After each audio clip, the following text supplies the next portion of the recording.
AI has the ability to really accelerate businesses. We can see 2x, 10x, 100x, we've seen 320x on various activities in terms of value created. Someone that will own the initiative and has the mandate, the ability to move, maybe it's a CEO of certain companies, maybe smaller ones, maybe it's someone like a CIO, but they have the ability to move ahead. They need to start, right? And then most importantly, they need to not stop. And the not stopping is very important. There are thousands of companies who are starting, they got excited. In the last 3 years, it was not hard to get, follow the hype and start some initiatives and experiment with AI and do some MVPs projects internally, and then hit a wall and decide, okay, this is not for us. We're not ready. We don't know how to do it. We don't have the resources. Our systems are not ready, and so on. Managing a global team is complex, but Deel makes it simpler with payroll, HR, IT, and compliance all in one place. That's why over 35,000 businesses trust Deel to hire, pay, and manage teams worldwide. See how Deel works at DEEL.com/NICKDAY. That's Deel.com/Nick Day. Deel, your forever people platform. Hello and welcome back to the HR L&D Podcast. I'm your host. My name is Nick Day. I'm the CEO at JGA Recruitment Group. We're a specialist human resources recruiter with offices and support worldwide. Now, if you're new to the show, welcome. Please do remember to follow or subscribe. And most importantly, remember to share this episode with all of your colleagues and friends, because together as a global community, we can really raise the profile of people management and human resources internationally. And to help us do that today, I'm joined by a visionary in AI transformation, and I'm also a best-selling author, Matt Leta. He's a digital pioneer who started his first business at the tender age of just 19 in Poland and has since gone on to scale startups, consult for Apple and Google, and now leads FutureWorks. He's also helped 150 plus companies unlock the power of AI. And we know that AI is the buzzword in the world of HR at the moment. We want to know how we can really leverage this powerful tool, this powerful resource. And Matt has written a book called 100X, which has been making waves across the business world, which is really telling you how we can do that. He's going to talk to us today about how we can help HR and L&D leaders to really stop fearing the future and instead really start building it. So that is a mindset shift for many of us that tune into this show. But please stay with us, be patient, because if you really want to know how you can transform not just your mindset, but also the mindsets of your teams and therefore improve your organization so you can really thrive in what is, let's be honest, going to be a very much an AI-driven world, and you want to do that with courage and with clarity and exponential thinking, then this is the episode you're going to enjoy. So without further ado, let me welcome to the show Matt Leta, and we're going to discuss today how we can unlock AI-driven results and leadership in the age of exponential change. Matt, hi, how you doing? Pretty well. Thanks for having me, Nick. Super excited to have you. I've got your book in front of me. There you go for those in video. So it's a fantastic book. I feel very privileged to have a copy. We're going to talk about that as well during the course of today's show. But before we do, first question, what do the words human resources mean to you? Hey, especially now, I think the part human is becoming more and more pronounced, probably because I feel like many of us and people in workforce in general are feeling this pressure of maybe non-human resources are coming to perform work today. And I think it's the most important part of every business in many ways, right? Of our organization. Um, and I think that's especially pronounced today and with AI in many ways. So to me, it means, people that are the fabric of every organization, that are the kind of, the origin, and that is not getting replaced, right? It's maybe getting augmented with technology, as it has been in various ways, and perhaps exponentially. But I think to be human resources essentially means assuring we've got the best people doing their best work and in the best conditions possible. Good place to start. As you mentioned very clearly there, not to replace, but to augment. And obviously, you've built your global career both as a founder, an investor, and an innovator. But your book is really around how we can 100x. And presumably, that's utilizing some of those tools and some of the features and abilities that AI can provide us. So tell us a little about the inspiration behind the book, maybe to begin with, and then we'll go out from there. Yeah, so that's my second book in the last 2 years that's coming out of sort of the same research. Originally, I just became sort of obsessed with solving for the problem that many organizations have today, which is they're completely incapable of really embracing AI. And we've been, implementing AI in various forms into companies for about 9 years today.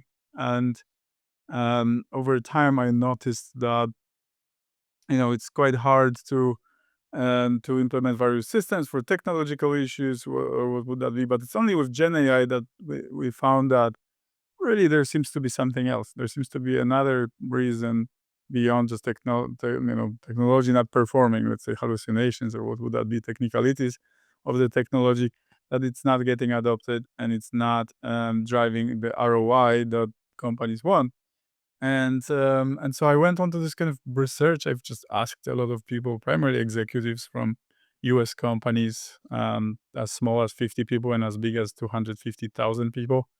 And also people from all sorts of consulting firms, from AI scientists, futurists, and so on. And so I've done over 200 of those kind of in-depth interviews, and I've also worked with Harvard Business School and with some peers and friends, and read a lot of materials and did AI research and whatnot, just to kind of try to understand, you know, how can a company can compete today, right? Like, because there's such a difference in velocity. If you have like a young startup or a smaller company that can suddenly, achieve really a lot with automated, ecosystems they built for themselves, versus a company that has sort of, inability to adopt, and they want AI, but they're not really able to do it year over year, and they're seeing no results. And so, first I published a book called titled the Leap Guide, which is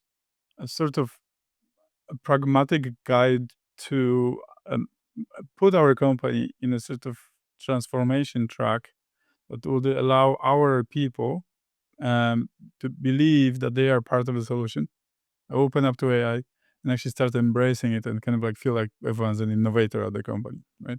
So it's primarily a culture change book, but also it introduces this sort of very lean methodical practice that allows us to discover a lot of opportunities to actually use AI in a way that it's not a solution looking for a problem.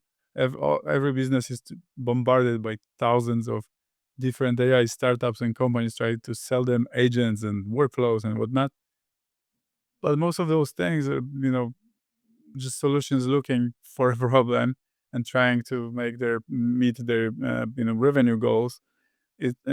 Well, we can start from the problem and find the solution. We can do that internally with our teams in a very lean way. And as we do that, the culture changes, right? So everyone starts believing they're part of it, part of the solution. And that's very important. And then, and that went really well, right? Like the book went very well. But I felt like I still haven't said everything, and it's also quite thick. I, I think I can't remember, it was like 350 pages, I think, and that's quite a read, And I wanted to publish something else that goes further on sort of what would interest and spark action among executives, like just kind of align on the core ideas, and something that's short and something that's quite easy to digest. Maybe takes a couple of hours to read, and would sort of give us the sort of strategic ammunition to start a path towards high ROI um, transformation. ROI is something that our leadership is always trying to achieve, right? And the one thing that stood out to me as soon as I got a copy of the book was the title 100x. So I'm quite familiar with Grant Cardone's 10x rule, and then I've also read Dan Sullivan, Dr. Benjamin Hardy's 10x is easier than 2x. So I thought you've taken it, you've 10x the 10x theory, which I thought was quite exciting anyway, straight off the bat. But you know, we know in what is a challenging economy, a tightening market for top talent as well, that we need to try and maximize ROI in every possible situation if we're able to. And in HR, we're spinning lots of plates, and if we can maximize ROI for all the different plates that we're spinning, then we're effectively winning, right? So, tell us a little bit about how this book kind of sets things aside from all the AI hype that we're hearing. You gave a really good example a moment ago of how often we get pitched solutions to problems they're trying to find. Whereas actually it's better to understand the problem before you go and find the solution. But tell us a little bit more about how we can start to understand where we start this navigation process from. If we are a leader listening to this and we want to embrace AI, we want to use it to augment what we're doing, we want to get that ROI you talk about. Amazing if we can 100x it, right? Where do we start? The book, in its own kind of structure, is essentially kind of like a layer cake between focus on people and focus on technology, because those two are sort of inseparable in embracing AI.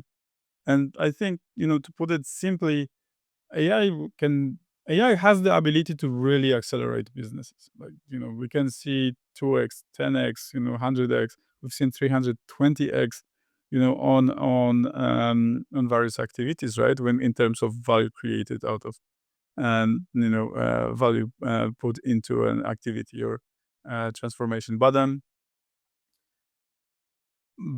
the important part is that that change, embracing those systems in companies that already are shaped out of people, will only happen at the speed of comfort of those people. And so this book is not necessarily, and neither of those books and the framework, they're not necessarily about just culture change, but they recognize deeply that this is really a kind of handling people and making people comfortable issue before all. So the book, to answer your question, sort of gives a number of ideas on how to think about culture for our business, how to think about the systems, technology layer within the company, and how those systems and the technology layer, which I call software and data layer, connects people and AI in a sort of trillion brain structure, which I can talk to separately. But throughout the book, I just underline something that I think is true for any company: that to start, you need to start. And there are sort of three first steps that anyone needs to get going: to find a leader, someone that will own the initiative and has the mandate, the ability to move. Maybe it's a CEO of the certain companies, maybe smaller ones, maybe it's someone like a CIO, but they have the ability to move ahead. Could be, at some companies it's a CPO, although those, as you mentioned, have a lot of their human things to handle already, and and they need to start, right? And then, most importantly of all three, they need to not stop.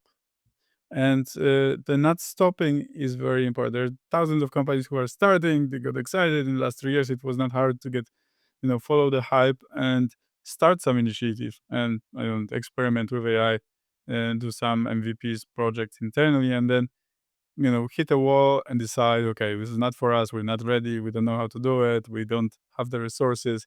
Our systems are not ready, and so on, right? And so the initiative What's the stop. secret to maintaining that momentum? The secret is, firstly, to make it hard to stop, is to make it lean and inexpensive. So not to build it up into like a massive project that requires large budgets and an extension of those budgets, but to make it a very lean activity that then is hard to stop from like financial perspective, from resources perspective. And the second part of it is to arrive at success early and regularly.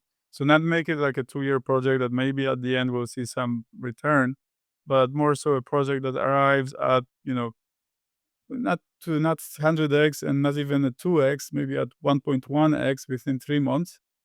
But then it can arrive at 2x within 6 months, and it can arrive at 10x within a year, and so on, and break it down and keep going. And that's very important.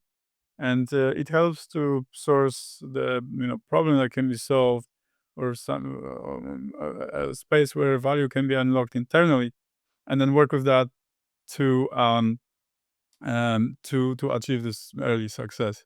It's much easier to drive it further when when you've got some successes. If it's dragging over a period of time, you still haven't accomplished a lofty goal, then that's when those projects get stopped and people get fired. There was something in the book that I really liked, which if you work in HR, it's hard not to mix these two words together, which is the word transformation. And you talk about a 1 hour transformation.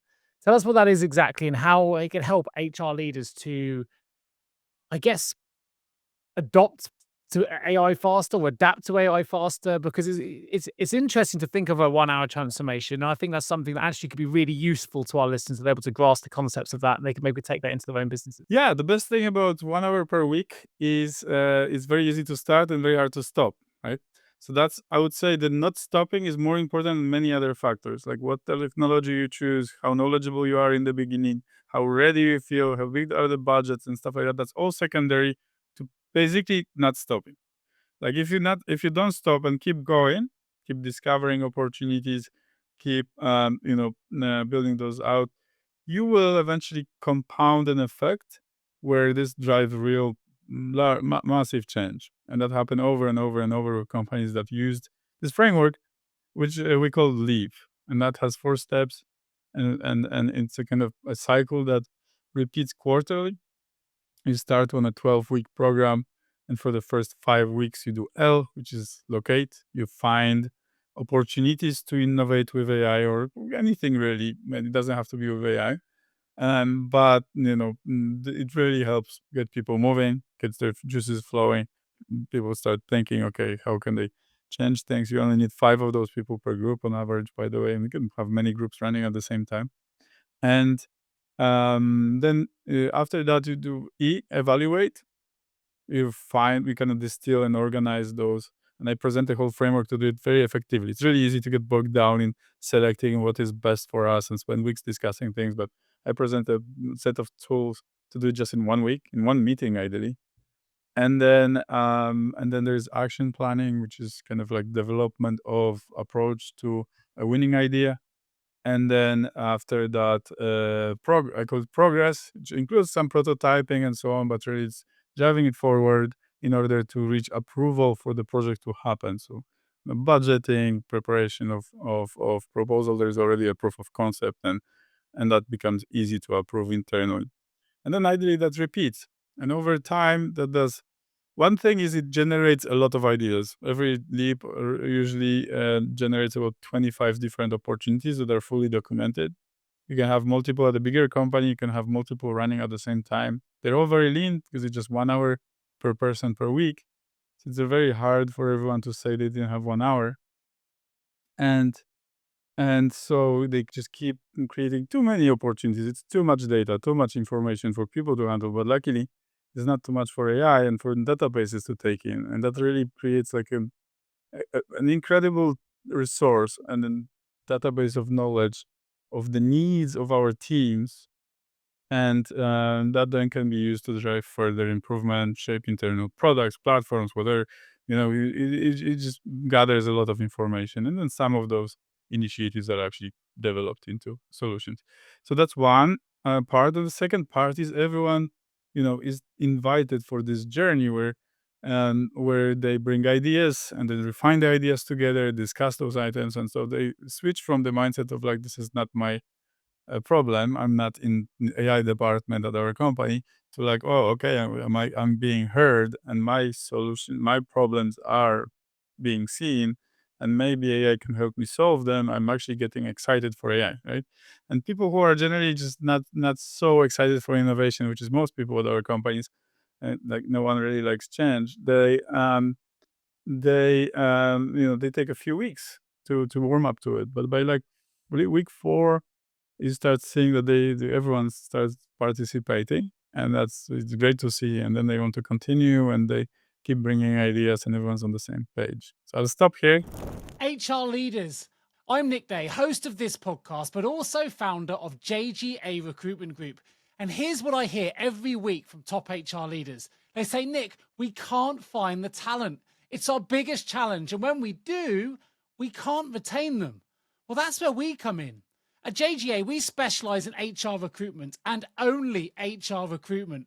From executive search assignments placing CHROs to contingency hires finding HR pros to global HR transformational contract placements and every people role in between. Across every vertical and at every single level, we know where the top people are, what motivates them, and most importantly, how to get them excited about your opportunity, even if they're not actively looking.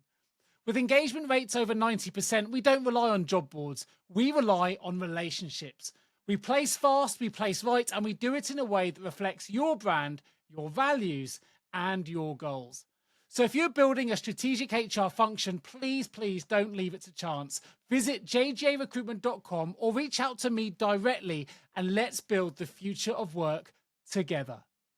It makes sense to me. I remember Arnold Schwarzenegger saying, a lot of people are fearful of writing their first book. If you write a page a day, within a year, you've got a 350-page book, right? It's that kind of make it manageable. Don't overload yourself. And an hour a week, you'd like to think most people can commit to.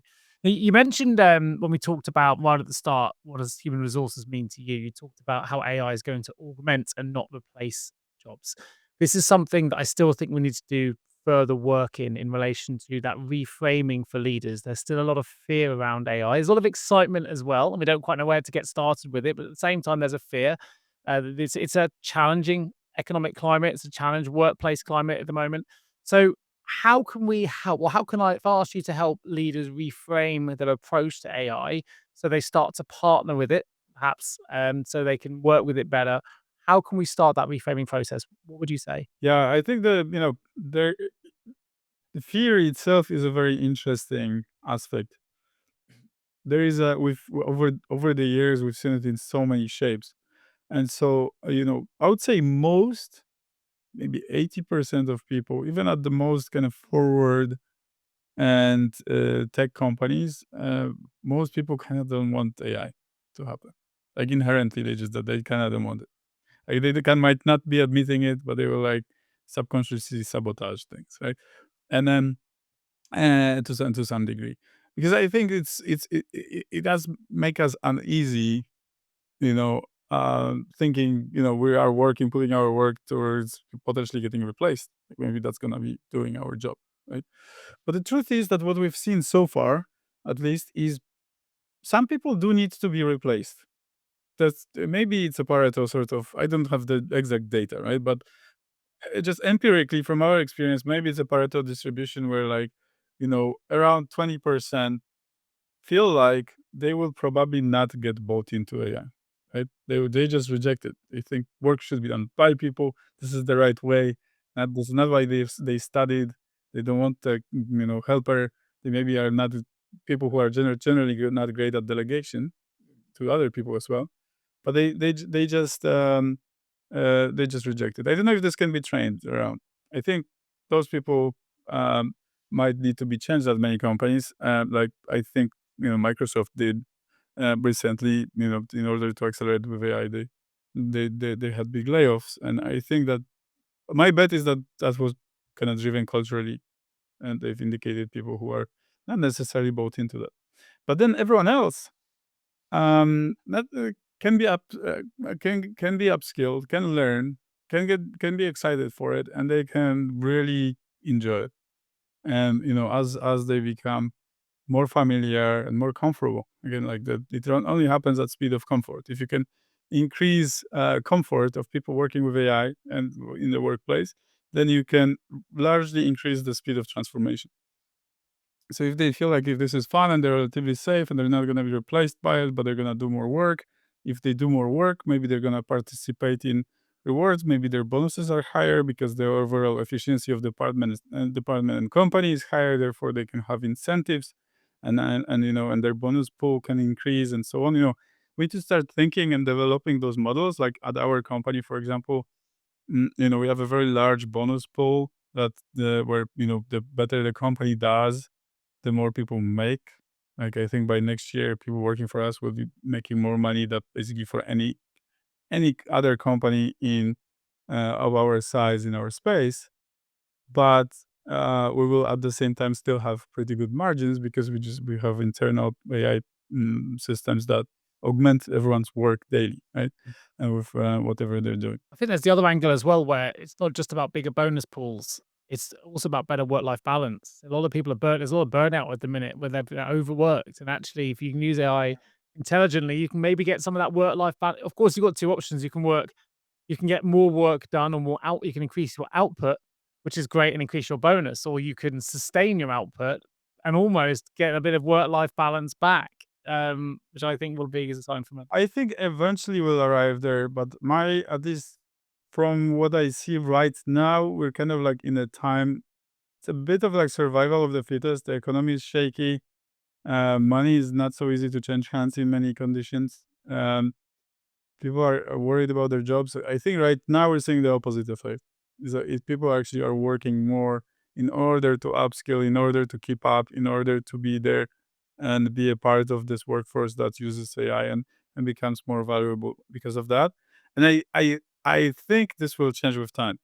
I think once we're past this like initial wave, then we will be arriving step by step at a place where we don't actually need to work this much. Internally, um, we have this long-term plan to and entirely switch to value-based. I was going to mention this because you used the word time, but one of the concepts in your book is it's the end of time-based work. I don't know if that's where you're going now, but it was an interesting idea, and it's obviously going to impact design, learning, performance, and careers. Is that what you're about to talk about? I wanted to bring it up because it was an interesting concept in the book. Yeah, I think it's not gonna be quick just because our organizations are so interdependent. We live in service industry and services are measured in time. And I don't think this will be like an immediate transition, but I do think that this transition is needed, is a must.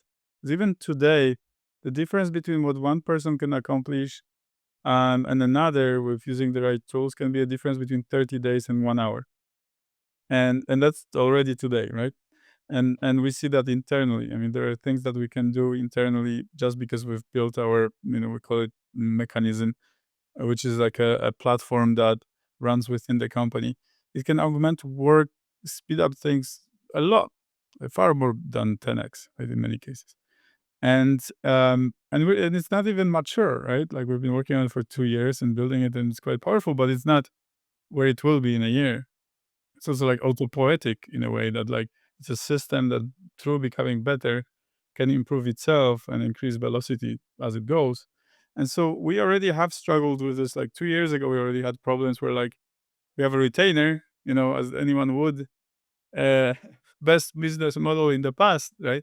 In services, like we will be able to, service some company, they pay us monthly, they get the amount of hours, and we solve problems as we go and develop digital innovation. But we started noticing that we are losing. We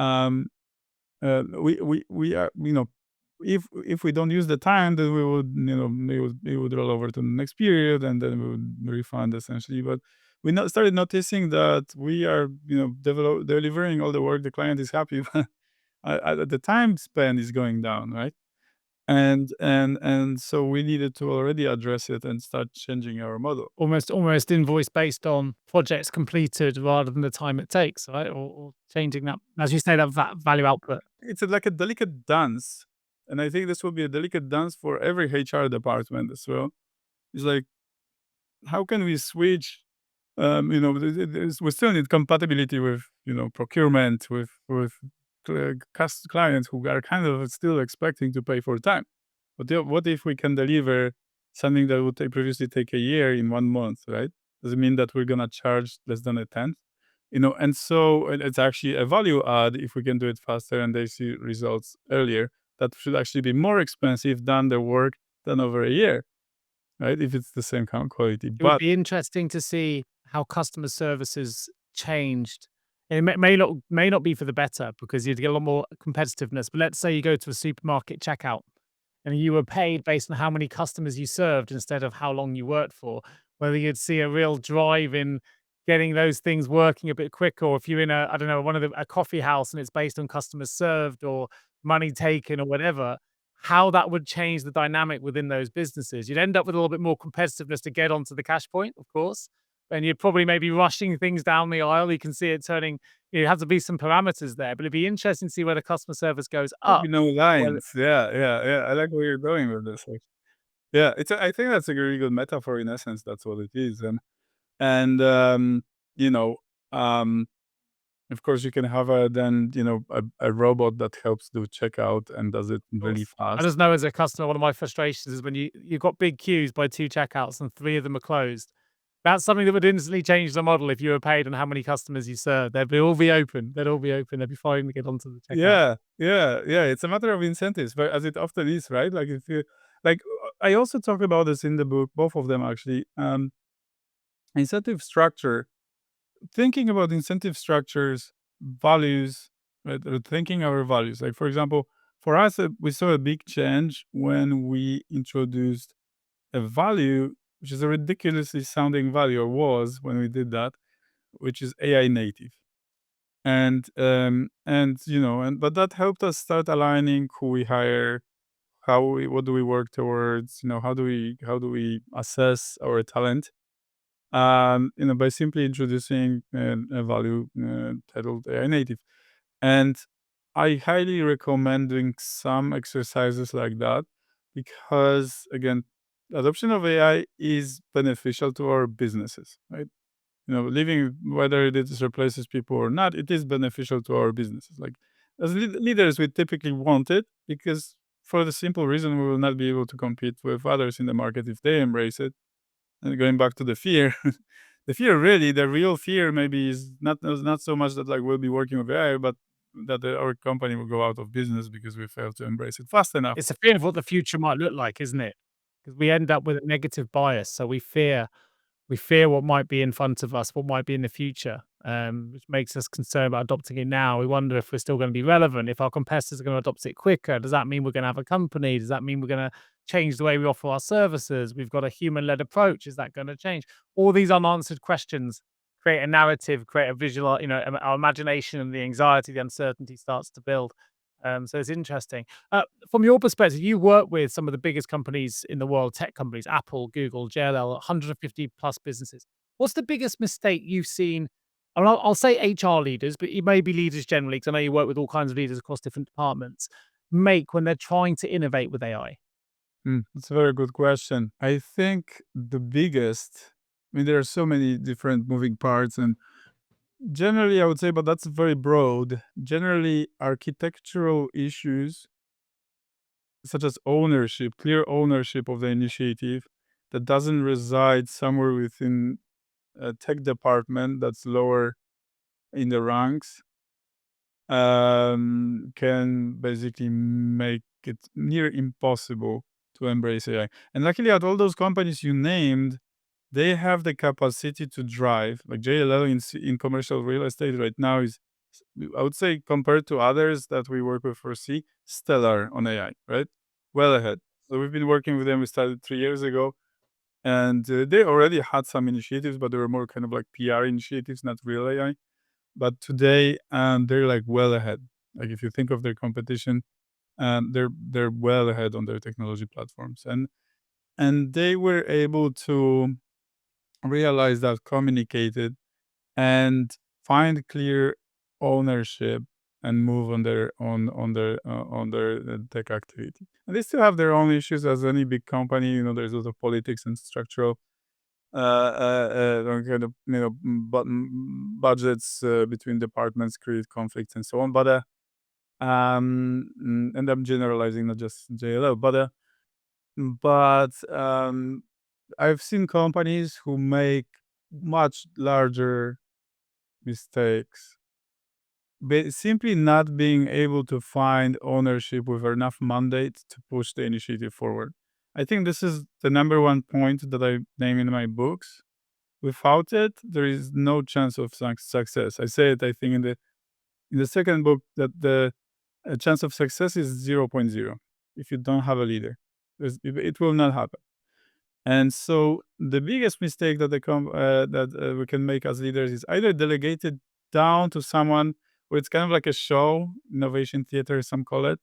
It's maybe a freshly hired chief innovation officer or so, or someone who's like a CTO or even a VP, and it's their role to make this company an AI company and push it forward. But they don't have enough mandate, they don't have enough power within the company, they don't have enough buy-in, voice, or budget to actually be able to make it enough of an effort.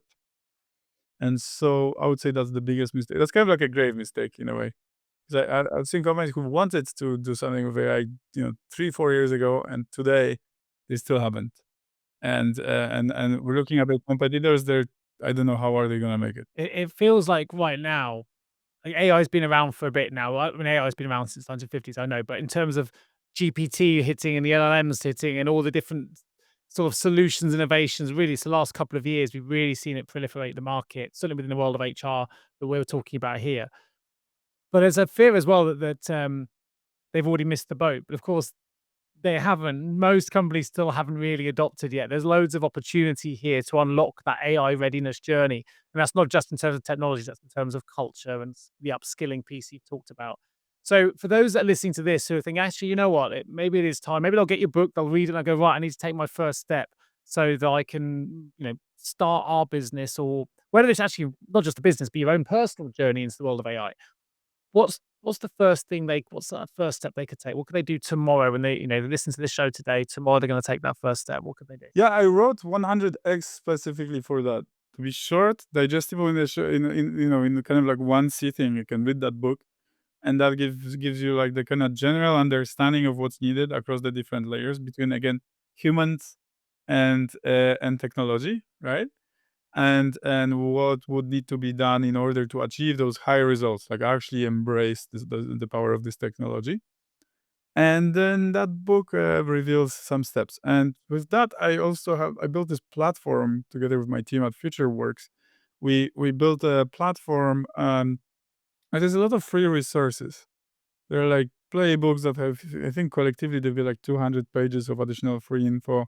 There are SOPs and materials. There's an AI coach that you can use to kind of guide you through the steps. It's all free. It's available at leap.guide, leap.guide.